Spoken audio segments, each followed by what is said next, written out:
Hey everybody, welcome back. My name is Sergey. I am the owner of Architectural Mall. For those that have followed, you know that already.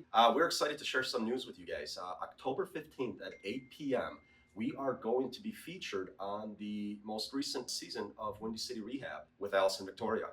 This season is really special for us because we've done a lot of cool things on that particular project. We historically replicated the deteriorating metal cornice, which was in such bad shape that typically we would remove that and create our drawings profiles based off of that.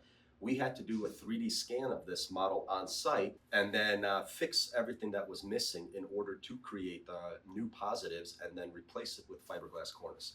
And we also changed the paint scheme on that, so that building looks incredible now. We also, on that same project, replicated the interior staircase, which was an even cooler story. The original stairs, the original wooden stairs, were thrown away, and they were done without Allison or the owner knowing about it.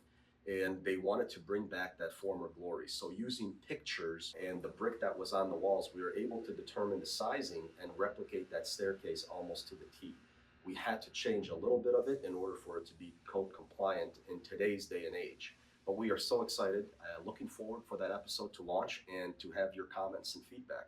So let us know what you guys think when that episode comes out. Thanks again.